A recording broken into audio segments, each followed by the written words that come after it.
So welcome back to another one. Continuing on with the theme of looking at H1 patterns with the stochastic RSI indicator. I'd like to look at this type of pattern. Now what do we see here?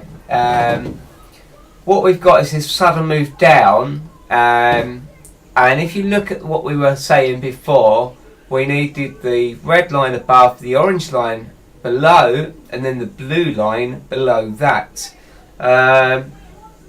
It's worth looking at the red line to see, is it a nice curve? Is there a nice straight line, or is it quite a difficult move? And that's not too bad. There is a gap forming here between the red and the orange, and they're the K and D indicator. And this RSI appears to be going downwards as well. So here the gap starts to increase. There may have been a concern that this was about to cross over, but it didn't. Maybe because this momentum here, and this only just shot straight through the cloud. So something to bear in mind.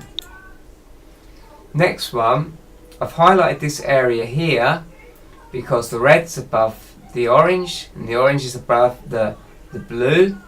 There is no crossing over here, but yet there's some sort of indecision here. We're not sure what's going on, but if you look at this, this is showing a slight upward trend here, but a slight downward trend here, and then suddenly it drops down, boom.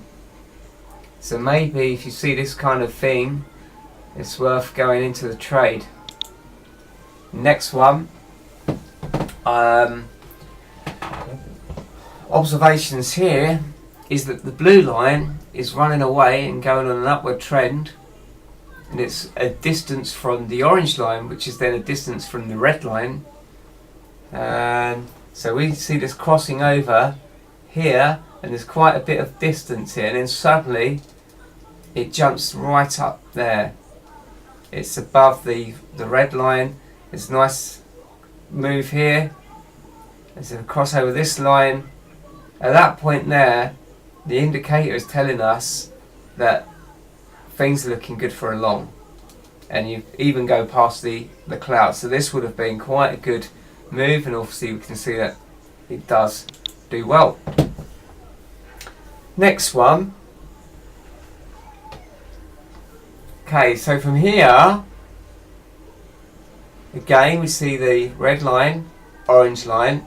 This one's moving up, but we would be going in on a downward short here, and it's the same thing as what we were saying. It's quite a nice long trade there, and you could take a trade like this where it doesn't so much really do much apart from here when it starts to move away. I'd probably get out of my trade around about here, going I don't want to lose too much. I'd see this pull back here, I'd see it go down, this is still hovering around here. I'd get out of the trade. That's a lovely move. This one here, you can see it's been a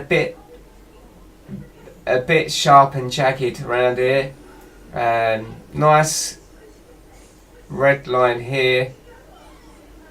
What I wanted to show you is this move up, bang, the blue line is above the water, above the water, above the water, above the water. This is showing us quite clearly this wants to go up. We are not in familiar territory here, here, here, here, here. How many more signals do we need to know that this wants to go up? And of course there's a big push there, and we're at the right side of this line. So these are the indicators that are allowing us to make better informed trading decisions. So from here there's a move up, it's a move up, we're watching to see what happens. The orange line crosses the blue line, and there is no more pushing up. Okay, the orange line crosses the red line, and here we're back to our default pattern of going short. We go short here. We're concerned now. This here may be a concern. You might want to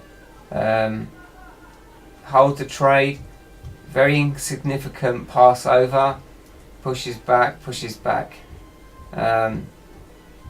That would be down to managing the trade, but from at least this point here, you'd be going short.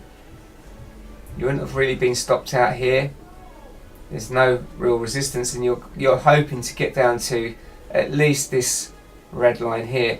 And if you look at the support here, this line here, it's not really banging through. It's only touching. So no wonder why it goes further down. That's the end of this observation. Again, if you like this sort of stuff, let us know and we'll do more of them.